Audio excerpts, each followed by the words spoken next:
All right, so in this recording, I'm going to talk about the topic of one night stands and kind of what I think about them. And yeah, that's pretty much about it. Um, so, I guess growing up, I thought they were like the coolest thing ever, especially in high school. I think I had like a really high sex drive, and I used to watch a lot of porn. I thought that one night stand was the epitome of cool. That and most like porn that is delivered to males focuses on anonymity. You meet someone, it's this instant thing, you screw, and then you don't have to interact with them again. So that sounds pretty harsh, but that's the gist of most like porn plots, and that's kind of what I thought would be cool. And yeah, so I thought that was like the coolest thing ever. And also, I had cousins and brother who were really charismatic, good with girls, and they would go to bars and clubs and pretty much have sex with a lot of women. And for some reason, I thought that was cool. For me, I think what is cool about that is the idea of that freedom, that they have the confidence to do that, and that confidence, I feel, probably carries over to other areas of their life. And so I think that is what's really appealing. Or they have the freedom and constraint from social inhibitions that allow them to do that. So here's what I think about it now is I'm not really into that now, and I'll go into a couple of reasons why. So first is this is probably the number one reason, and I think it's kind of a wacky reason, but it's really influences my choice, is I feel like my libido is way lower than it used to be, which is unfortunate. I'm pretty young, I'm active, I eat really well, I try to get good sleep. It's not always there, but I don't know. It's nowhere near what it was when I was probably in high school. And here's the odd thing: when I was in high school, I was hitting puberty, towards the probably starting in the middle of high school, and you know, continuing that process throughout college, and probably still continuing that process today. So I think it was just a huge hormonal thing, where really had like a big focus on sex and all that. So that being said, I do still want to partner with a high sex drive, but that kind of worries me in a sense where, if my libido is how it is now, a lot of women, a lot of times their libido will tick up when they get older. So if that individual has a high sex drive and my libido tailors off, as it does with a lot of men, I don't know if that'd be like a necessarily good situation. So anyhow, that's something that I guess I'm going to have to figure out. And as I said earlier, even though I thought it was the coolest thing, I did think it was pretty futile. You'd have sex with someone, that'd be it. You didn't really develop anything with them. And a big thing it was futile because it's kind of a big time investment. You go to a bunch of different bars, you talk to a lot of different women, you go to clubs. There's an opportunity cost associated with that. Instead of doing that, you get a great night's sleep, you could go hiking, you go exploring a new place. You do a lot of things with that time. And I feel like, if you did have a partner or a girl that you liked and you were to invest that time instead of, going to bars and clubs, you could really create something cool with them. Second is that, I probably wouldn't be into it is they may be physically attractive, but that might be it, I don't know if there's any more to it than that. I might not be attracted to them in other areas, like how they think, their character.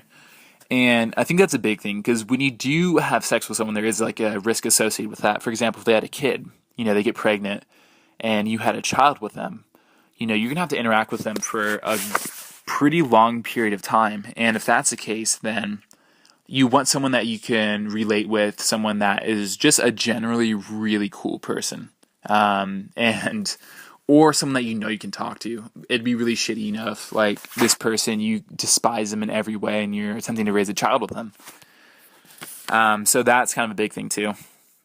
And there's also other risks associated with it. For example, STIs, and that is something that does somewhat scare me, mainly because when I do have a long-term partner, I want them to be safe. I don't want them to be scared, this person slept around with quite a number of people. I'm scared that I might get, sexually transmitted infection from them. So that's kind of, I want them to have that peace of mind when we do have a relationship. Third reason is I want someone to be like more intimate with. I feel like if you do have that one night stand, yeah, it's probably cool in that moment, but then that's about it. It's ephemeral, it's fleeting. But I want someone that I could be intimate with. I could share secrets with them, show them all these really cool places that I want them to see, go exploring with them, cuddle, just relax with them, spend time with them. And if you go to a club and, screw someone, it's not really what you get from it. I mean, there's probably quite a few occasions where that has happened, but in general, it's probably not a good rule of thumb to kind of follow that. And the fourth reason, and this is kind of a big one, is, I think I'd probably be anxious if I were in that moment.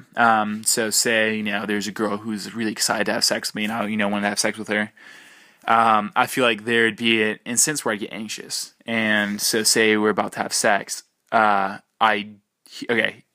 be perfectly honest and frank, I don't know if I'd be able to get a hard on. I feel like I'd get that anxious, and then I think she'd get, she'd feel really self-conscious, like, oh, am I pretty enough? All these other factors, this guy's not, getting hard.